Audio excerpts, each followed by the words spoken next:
എല്ലാ കൂട്ടുകാർക്കും നമസ്കാരം. നമ്മുടെ പുതിയ വീഡിയോയിലേക്ക് സ്വാഗതം. ഇന്നത്തെ നമ്മുടെ വീഡിയോ വളരെ സിമ്പിളായിട്ട് ആർക്കും ഉണ്ടാക്കിയെടുക്കാൻ പറ്റിയ നല്ലൊരു ചായ പലഹാരമാണ്.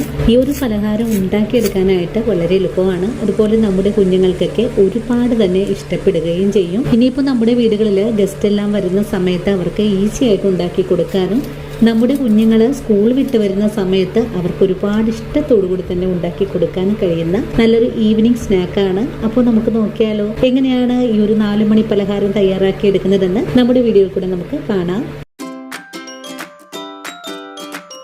ഇന്നത്തെ ചായപ്പലഹാരം തയ്യാറാക്കി എടുക്കാനായിട്ട് ഞാനിവിടെ 5 ഉരുളക്കിഴങ്ങ് പുഴുങ്ങി വെച്ചിട്ടുണ്ട്. ഇനി നമുക്ക് ഈ ഉരുളക്കിഴങ്ങൊന്ന് ഉടച്ചെടുക്കാം. ഞാൻ ഈ ഉരുളക്കിഴങ്ങ് പുഴുങ്ങിയെടുത്തപ്പോൾ ഉപ്പ് ചേർത്താണ് പുഴുങ്ങിയെടുത്തിട്ടുള്ളത്. അപ്പം അതുകൊണ്ട് നമ്മളിതിലേക്ക് ഉപ്പ് ചേർക്കുമ്പോൾ ഉപ്പിന്റെ അളവ് വളരെ കുറച്ച് വേണം ചെയ്തെടുക്കാനായിട്ട്.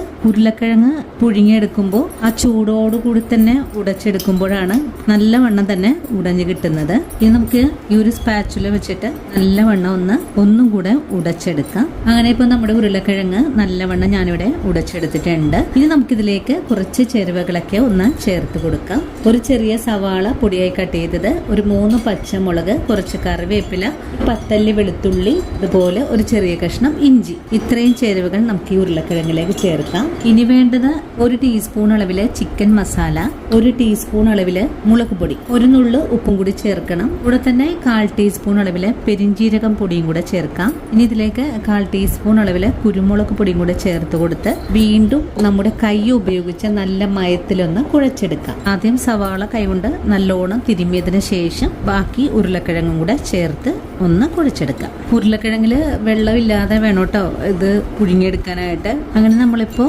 നല്ല പോലെ തന്നെ കുഴച്ചെടുത്തിട്ടുണ്ട്. ഇനി നമുക്കിതിലേക്ക് ഒരു കാര്യം കൂടെ ചേർക്കണം. ബ്രെഡ് ക്രംസ് ആണ്, ഒരു കൈപ്പിടിയോളം നമുക്ക് ചേർത്ത് കൊടുക്കാം. ഇനി ഈ ഒരു ബ്രെഡ് ക്രംസും കൂടെ ചേർത്ത് നല്ല പോലെ ഒന്ന് കുഴച്ചെടുക്കാം. നമുക്ക് നമ്മുടെ കൈ വെച്ചിട്ട് ഇതുപോലെ ഒന്ന് ഉരുട്ടി നോക്കാം. നനവ് കൂടുതലാണെങ്കിൽ കുറച്ചുകൂടെ ബ്രെഡ് ക്രംസ് ചേർക്കാം. വീണ്ടും ഒന്നും കൂടെ കുഴച്ചെടുക്കാം. ഇപ്പോൾ ഒന്ന് കട്ടിയായി വന്നിട്ടുണ്ട്. അങ്ങനെ നമ്മുടെ ചായപ്പലഹാരത്തിന്റെ കൂട്ട് ഇവിടെ റെഡി ആയിട്ടുണ്ട്. ഇനി നമുക്ക് ഈ മാവിൽ നിന്നും ചെറിയ ബോളുകളായിട്ടൊന്ന് ഉരുട്ടിയെടുക്കാം. ഉരുട്ടിയെടുക്കുന്ന സമയത്ത് കുറച്ച് എണ്ണ ഒന്ന് പുരട്ടിയിട്ട് വേണം ഒന്ന് ഉരുട്ടിയെടുക്കാനായിട്ട്. ഞാനിതുപോലൊരു കുപ്പിയുടെ അടപ്പെടുത്തിട്ടുണ്ട്. ഈ അടപ്പിനുള്ളിലേക്ക് വെച്ചു കൊടുത്ത് നമുക്ക് താഴേക്കൊന്ന് പൊട്ടിക്കൊടുക്കാം. ഇതുപോലൊരു ഷേപ്പിലേക്ക് നമുക്ക് ഷേപ്പാക്കി എടുക്കാൻ സാധിച്ചിട്ടുണ്ട്. നമുക്കിതൊന്ന് മാറ്റി വയ്ക്കാം. അടുത്തത് നമുക്കിതുപോലെ തന്നെ ഷേപ്പാക്കി എടുക്കാം. നിങ്ങളുടെ കൈവശം കട്ട്ലേറ്റിന്റെ ഷേപ്പറൊക്കെ ഉണ്ടെങ്കിൽ അതിൽ വെച്ചിട്ട് വേണമെങ്കിലും ഇതുപോലെ ഷേപ്പാക്കി എടുക്കാവുന്നതാണ്. ഞാനിപ്പോൾ ഒരു എളുപ്പത്തിന് വേണ്ടിയിട്ടാണ് കേട്ടോ ഇതുപോലെ ചെയ്തെടുക്കുന്നത്. ഇങ്ങനെ തന്നെ എല്ലാം നമുക്കൊന്ന് ഷേപ്പാക്കി എടുക്കാം. അങ്ങനെ നമ്മുടെ പലഹാരം ഞാനെല്ലാം ഇതുപോലെ ഒന്ന് ഷേപ്പാക്കി വെച്ചിട്ടുണ്ട്. ഇനി നമുക്കിതൊന്ന് മാറ്റി വയ്ക്കണം. ഇനി ഒരു ബൗൾ എടുത്ത് വെച്ചിട്ട് ഇതിലേക്ക് ഒരു 1/4 കപ്പോളം മൈദ ചേർക്കാം. ഇനി നമുക്കിതിലേക്ക് ഒരു നുള്ളു ഉപ്പും കൂടി ചേർത്ത് കൊടുക്കാം. കപ്പോളം വെള്ളം കൂടെ ഒഴിച്ചു കൊടുത്ത് മൈദ ഒന്ന് കട്ടയില്ലാതെ ഒന്ന് മിക്സ് ചെയ്തെടുക്കാം. നല്ല കട്ടിയായിട്ട് വന്നിട്ടുള്ളത് കൊണ്ട് കുറച്ചുകൂടെ വെള്ളം ഒഴിച്ചു കൊടുക്കുന്നുണ്ട്. ഒരു 1/4 കപ്പ് വെള്ളം കൂടെ ഒഴിച്ചു കൊടുക്കുന്നുണ്ട്.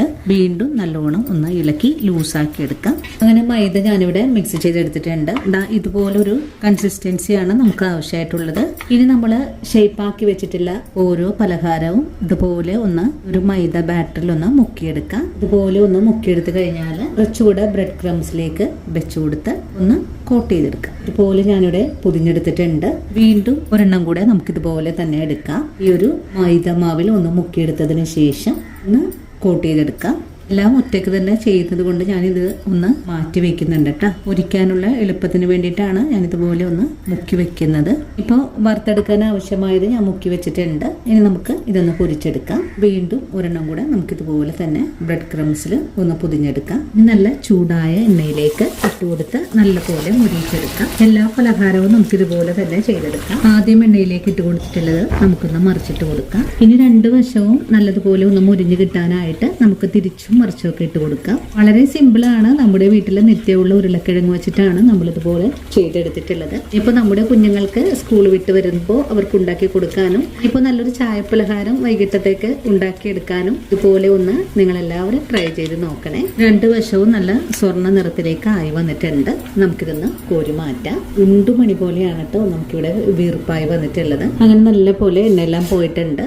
നമുക്ക് ഒരു പാത്രത്തിലേക്ക് മാറ്റാം. ഇനി അടുത്തത് നമുക്കിതുപോലെ തന്നെ ഫ്രൈ ചെയ്തെടുക്കാം. അങ്ങനെ 2ാമത്തെ പലഹാരവും ഞാനിവിടെ പൊരിക്കാൻ ഇട്ട് കൊടുത്തിട്ടുണ്ട്. അങ്ങനെ 2ാമത്തെ പലഹാരവും നല്ലതുപോലെ മുരിഞ്ഞു വന്നപ്പോൾ ഒന്ന് മറിച്ചിട്ട് കൊടുത്തിട്ടുണ്ട്. ഇതുപോലെ തന്നെ നമുക്ക് എല്ലാം ഒന്ന് ഫ്രൈ ചെയ്തെടുക്കാം. എല്ലാ ഭാഗവും ഒരുപോലെ തന്നെ മുരിഞ്ഞു കിട്ടാനായിട്ട് ഇതുപോലെ ഒന്ന് ഇടയ്ക്കിടയ്ക്ക് ഒന്ന് ഇളക്കി മറിച്ചിട്ട് കൊടുക്കണം. ഒഴിക്കാൻ ഇട്ട് കൊടുക്കുമ്പോഴേക്കും ഫുൾ ഫ്ലെയിമിലായിരിക്കണം. അതിനുശേഷം പെട്ടെന്ന് തന്നെ ഫ്ലെയിം കുറച്ച് വെച്ച് കൊടുക്കണം. ഇല്ലെങ്കിൽ നമ്മൾ ഈ ബ്രെഡ് ക്രംസ് ഒക്കെ പെട്ടെന്ന് കരിഞ്ഞു പോകാൻ സാധ്യത കൂടുതലാണ്. ഇനിയിപ്പോൾ ഇതുപോലെ തിരിച്ചും മറിച്ചും ഒക്കെ ഇട്ട് കൊടുത്ത് തന്നെ നമുക്ക് ഒന്ന് മുരിയിച്ചെടുക്കാം. നല്ല ഡാർക്ക് ബ്രൗൺ കളറിലേക്ക് ആയി വരുമ്പോൾ നമുക്ക് ഇടയിൽ നിന്ന് കോരി മാറ്റാം. കോരി മാറ്റുന്ന സമയത്ത് ഫുൾ ഫ്ലെയിം വെച്ച് കൊടുക്കണം. ഇപ്പോൾ നല്ല മെറൂൺ കളറായി വരുന്നിട്ടുണ്ട്. ഈ ഒരു പാകത്തിൽ വേണം കോരിയെടുക്കാൻ, അല്ലെങ്കിൽ ഒന്ന് ആറി വരുമ്പോഴേക്കും ഒന്നും കൂടെ കളർ ചേഞ്ച് ആയി വരാൻ സാധ്യത കൂടുതലാണ്. ഈ ഒരു പരുവമാവുമ്പോൾ നമുക്ക് കോരി മാറ്റാം. രണ്ടാമത്തെ പലഹാരവും എണ്ണയിൽ നിന്നും കോരി മാറ്റിയിട്ടുണ്ട്. പലഹാരം കോരി മാറ്റിയതിന് ശേഷം അതിന്റെ ആ ഒരു മുരിവ് കൂടെ കോരി മാറ്റിയിട്ട് വേണം